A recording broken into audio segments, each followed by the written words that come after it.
다 같이 사도신경으로 우리의 신앙을 고백하면서 새벽 기도회를 시작하도록 하겠습니다. 나는 전능하신 아버지 하나님 천지의 창조주를 믿습니다. 나는 그의 유일하신 아들 우리 주 예수 그리스도를 믿습니다. 그는 성령으로 잉태되어 동정녀 마리아에게서 나시고 본디오 빌라도에게 고난을 받아 십자가에 못 박혀 죽으시고 장사된 지 사흘 만에 죽은 자 가운데서 다시 살아나셨으며 하늘에 오르시어 전능하신 아버지 하나님 우편에 앉아 계시다가 거기로부터 살아있는 자와 죽은 자를 심판하러 오십니다. 나는 성령을 믿으며 거룩한 공교회와 성도의 교제와 죄를 용서받는 것과 몸의 부활과 영생을 믿습니다. 아멘. 다 같이 찬송가 488장 찬양하시면서 찬양하도록 하겠습니다. 찬송가 488장입니다.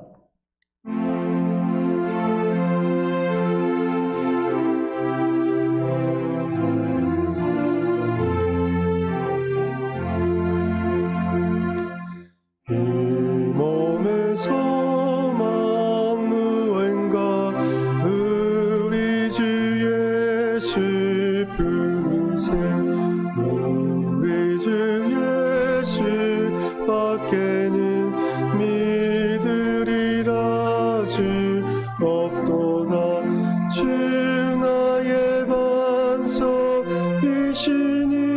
그 위에 내가 서리라 그 위에 내가 서리라 무섭게 바라보는 밤 물결이 높이 쓸릴 때 우리 주 크신 은혜의 소망에 닿을 주리라 주 나의 반석이시니 그 위에 내가 서리라 그 위에 내가 서리라 세상에 믿던 모든 것 끊어질 그날 되어도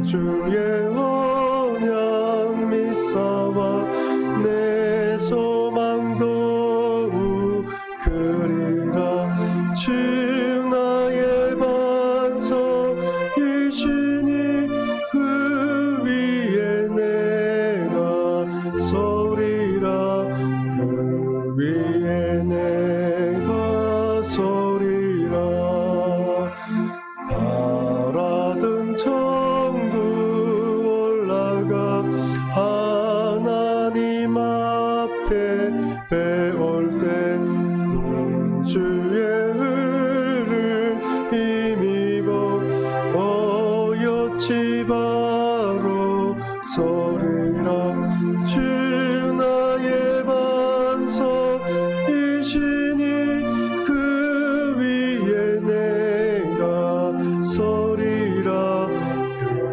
위에 내가 서리라 아멘.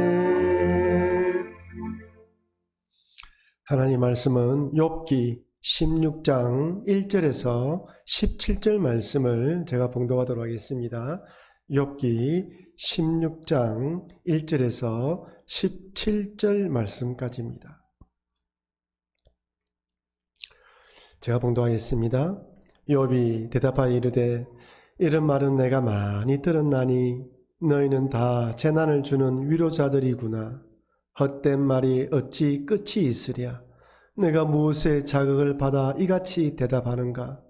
나도 너희처럼 말할 수 있나니 가령 너희 마음이 내 마음 차례에 있다 하자. 나도 그럴듯한 말로 너희를 치며 너희를 향하여 머리를 흔들 수 있느니라.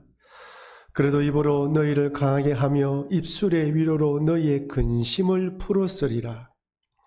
내가 말하여도 내 근심이 풀리지 아니하고 잠잠하여도 내 아픔이 줄어들지 않으리라. 이제 주께서 나를 위로하게 하시고 나의 온 집안을 패망하게 하셨나이다. 주께서 나를 시들게 하셨으니 이는 나를 향하여 증거를 삼으심이니라. 나의 파리한 모습이 일어나서 대면하여 내 앞에서 정언하리이다. 그는 진노하사 나를 찢고 적대시하시며 나를 향하여 이를 갈고 원수가 되어 날카로운 눈초리로 나를 보시고 무리들은 나를 향하여 입을 크게 벌리며 나를 모욕하여 뺨을 치며 함께 모여 나를 대적하는구나. 하나님 나를 악인에게 넘기시며 행악자의 손에 던지셨구나. 내가 평안하더니 그가 나를 꺾으시며 내 목을 잡아 나를 부서뜨리시며 나를 세워 간역을 삼으시고 그의 화살들이 사방에서 날아와 사정없이 나를 솜으로 그는 내 콩팥들을 꿰뚫고 그는 내 쓸개가 땅에 흘러나오게 하시는구나. 그가 나를 치고 다시 치며 용사같이 내게 달려드시니 내가 굵은 배를 꿰매어 내 피부에 덮고 내 뿔을 티끌에 더럽혔구나. 내 얼굴은 울음으로 붉었고 내 눈꺼풀에는 죽음의 그늘이 있구나. 그러나 내 손에는 포악이 없고 나의 기도는 정결하니라. 아멘. 여러분, 세상에 살아가다 보면 참으로 억울한 일을 만날 때가 있습니다. 단순히 참 속이 상하다라고 생각되는 그런 사소한 억울한 일을 만나기도 하지만 일생일대에 기억에 남는 생각하면 할수록 분통 터지는 억울한 일을 만날 때도 있습니다. 이때 내 마음을 이해해주고 나의 생각을 읽어주는 그런 친구가 있다면 고난 가운데 얼마나 큰 위로가 되겠습니까? 2016년에 재심이라는 영화가 개봉되었습니다. 이 영화는 실화를 바탕으로 제작된 영화로서 2000년 8월 10일 새벽에 정북 익산시 약촌 오거리에서 오토바이를 몰고 가던 15세 이 청소년이죠. 택시기사가 흉기에 찔려 살해당한 것을 목격합니다. 이 사건의 유일한 목격자인 그는 경찰이 이 소년이 진범으로 단정짓고 강압적인 수사를 시작하면서 결국에는 거짓 진술서를 쓰게 되었고 결국 10년형을 선고받고 교도소에 수감되었습니다. 2010년 출소한 후 그는 경찰의 강압 수사 때문에 허위 자백했다면서 재심을 신청했고 2016년 11월에 무죄 판결을 받았습니다. 15 그 어린 나이에 10년 동안 교도소에서 수감되어 있었으니 얼마나 억울했을까요? 그가 재심을 통해 무죄를 받는데 크게 기여한 사람은 바로 그의 변호사였습니다. 그 변호사는 이 청년의 억울한 사연을 듣고 어떤 선입견이나 편견 없이 있는 수사 자료들을 그대로 연구하고 조사하고 사건 자료들을 면밀하게 분석하면서 이 청년의 말이 맞다고 생각하고 또한 도와주었습니다. 아무도 자신의 말을 믿어주지 않았는데 자신의 주장을 믿어주는 그 변호사는 그 청년에게 희망이고 위로가 되었던 사람이죠. 오늘 본문은 엘리바스의 두 번째 말에 대한 욥의 변론에 해당합니다. 엘리바스는 첫 번째와 동일하게 인과응보의 관점에서 욥이 네가 이런 일을 당할 만큼 큰 죄를 지었기 때문에 하나님으로부터 재난을 당했다라고 이야기하면서 회개를 촉구합니다. 특히 오늘 본문에서는 지난주 본문에 보면 욥보다 연장자임을 내세우면서 자신의 주장은 자신의 지혜가 아니라 고대 전통적으로 내려오는 지혜를 근거로 해서 너에게 충고하니 이제 내 말을 들으라고 이야기를 했던 것이죠. 이에 욥은 친구들을 자기에게 위로를 주는 위로자가 아니라 재난을 주는 위로자라고 말합니다. 오늘 본문 16장 2절 말씀만 보십시오. 이런 말은 내가 많이 들었나니 너희는 다 재난을 주는 위로자들이구나. 여러분, 위로자라는 말 앞에는 평강, 위로, 은혜라는 말이 어울립니다. 위로자는 결코 재난을 주지 않습니다. 위로자는 고난을 더하지 않아요. 고통을 더 주지 않습니다. 근데 위로한다고 찾아온 친구들이 위로는커녕 욥의 고난에 고난을 더하고 있습니다. 더 힘들게 만들고 어렵게 만드는 것이죠. 욥은 자신의 마음을 알아주고 위로해주는 친구가 필요한데 욥의 친구들은 말 그대로 재난을 주는 위로자였습니다. 어찌 보면 욥은 재심을 청구해서 무죄를 받는데 크게 기여를 했던 변호사 같은 친구가 필요한데 욥의 친구들은 죄가 없는 청년을 범인으로 단정짓고 강압수사했던 그 형사들처럼 그 경찰들처럼 욥을 몰아붙이고 있습니다. 여러분, 그런 욥의 마음이 어땠을까요? 욥의 세 친구들이 1차 변론을 통하여서 다 논쟁을 벌이고 난 뒤에 두 번째 또다시 욥의 친구들이 욥에 대해서 논쟁을 벌이고 있는데 동일한 말을 반복하고 있습니다. 얼마나 마음이 힘들었을까요? 욥은 이제 다시 또 하나님께 탄식의 기도를 올려드립니다. 4절 5절 말씀을 같이 보도록 하겠습니다. 나도 너희처럼 말할 수 있나니 가령 너희 마음이 내 마음에 있다 하자. 너희 마음이 내 마음 자리에 있다 하자. 무슨 말입니까? 역지사지죠. 한번 바꿔서 생각해 보자는 것이죠. 나도 그럴듯한 말로 너희를 치며 너희를 향하여 머리를 흔들 수 있느니라. 그래도 입으로 너희를 강하게 하며 입술의 위로로 너희의 근심을 풀었으리라. 역지사지라는 말처럼 입장을 바꿔서 생각해보면 나도 너희들처럼 충분히 그렇게 충고하고 조언할 수 있다는 것이죠. 이런 재앙을 만났다면 하나님께 뭔가 잘못을 했으니 너가 고난을 받는 것이다 라고 충고할 수 있다는 것이죠. 하지만 그럼에도 불구하고 입으로는 어떻게 한다고요? 너희를 강하게 하며 입술의 위로로 너희의 근심을 풀었으리라. 그래 결론적으로 나를 위로해주고 힘을 내도록 도와줘야 되지 않느냐라고 말하는 것입니다. 모든 판단과 충고는 다음으로 미루고 힘을 내어 이 어려움을 극복하도록 위로하겠다는 것이죠. 여러분, 이것이 모든 고난당하는 사람들의 마음입니다. 그렇다면 이렇게 어려움을 당한 사람들을 어떻게 위로할 수 있을까요? 전문가들은 한 3가지 방법을 제시해 줍니다. 첫째는 상대의 감정을 읽어주라고 이야기를 합니다. 이런 일을 만났으니 얼마나 힘들었나. 가슴에 구멍이 뚫린 것 같겠구나. 세상을 다 잃어버린 것 같은 느낌이 들었겠구나 라면서 그의 감정을 헤아려주고 이해해주고 공감 가져주라는 것이죠. 이것이 첫 번째 단계입니다. 두 번째는 힘들어하는 것을 그대로 받아주라는 것이죠. 이런 상황이라면 나도 화가 나겠다. 누구든지 눈물 흘릴 수 있어 라면서 받아줘야지 이 고난당하는 사람이 죄책감에 휩싸이지 않습니다. 마지막으로 상대방의 가치를 존중해 주라고 말합니다. 그럼에도 불구하고 너는 소중한 존재라. 그럼에도 불구하고 너는 꼭 필요한 존재다라고 그 가치를 인정해 줘야 합니다. 이럴 때 고난 가운데 힘을 얻고 다시 일어설 수 있는 용기를 얻을 수 있는데 욥의 친구들은 그저 정답만을 제시해주고 있습니다. 자기가 가지고 있는 생각 가운데에 정답을 제시해주며 욥을 몰아붙이고 있는 것이죠.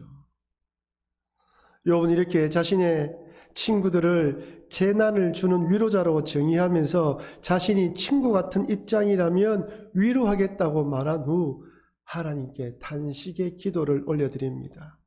욥기 16장 12절 13절입니다.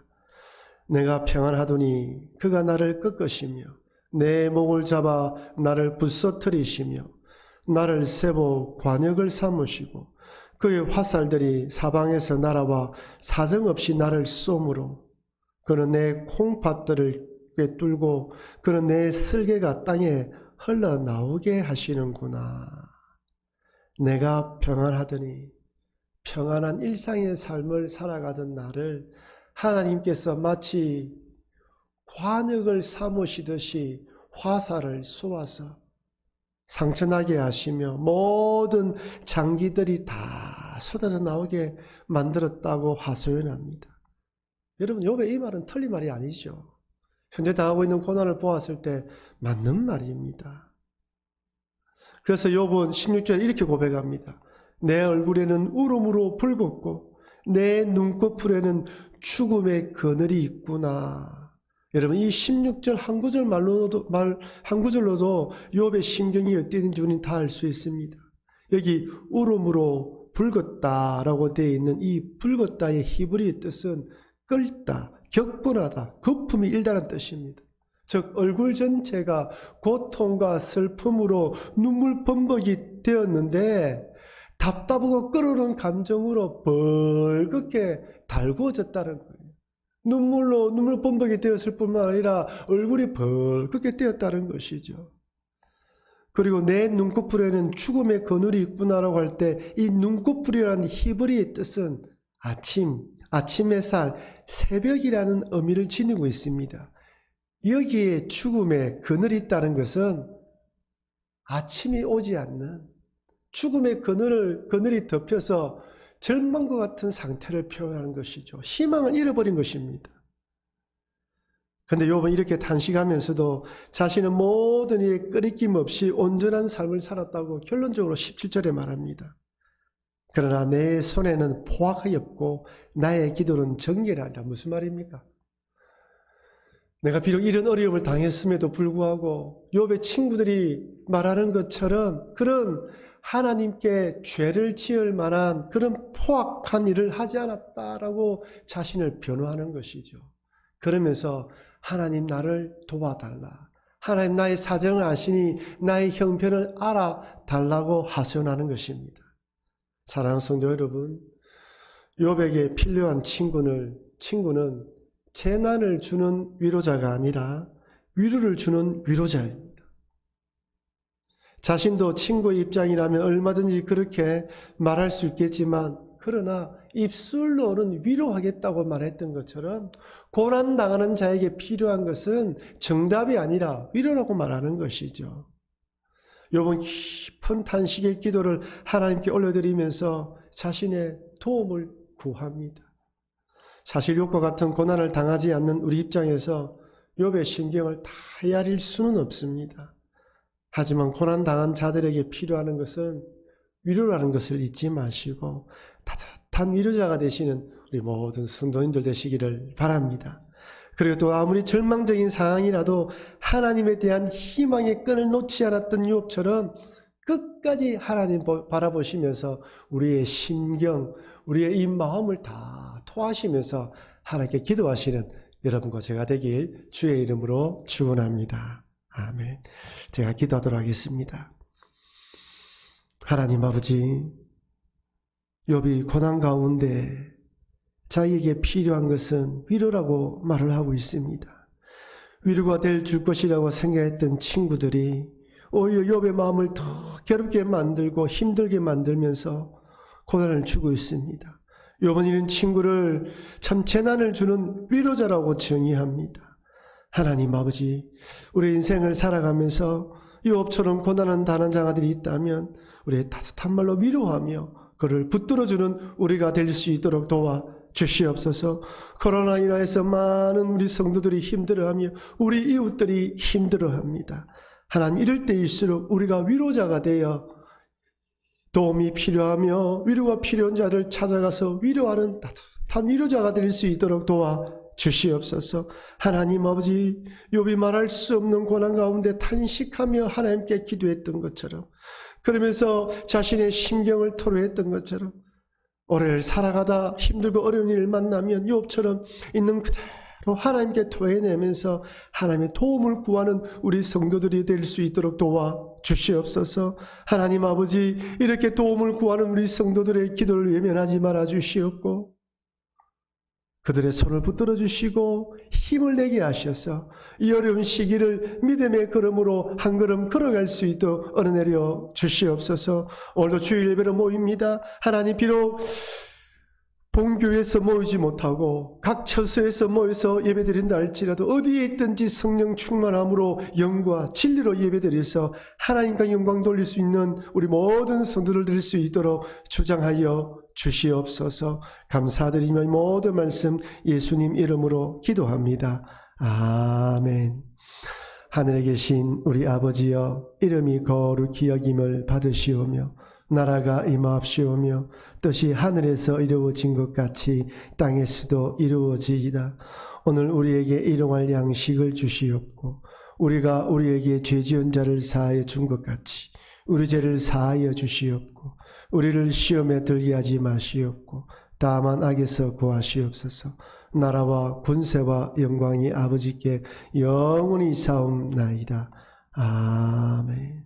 여러분, 오늘 예배를 위해서 기도해 주시고 오늘 예배 가운데 하나님의 영이 충만히 임하게 달라고 기도하시는 여러분과 제가 되길 바랍니다. 개인 기도하시다가 돌아가시겠습니다.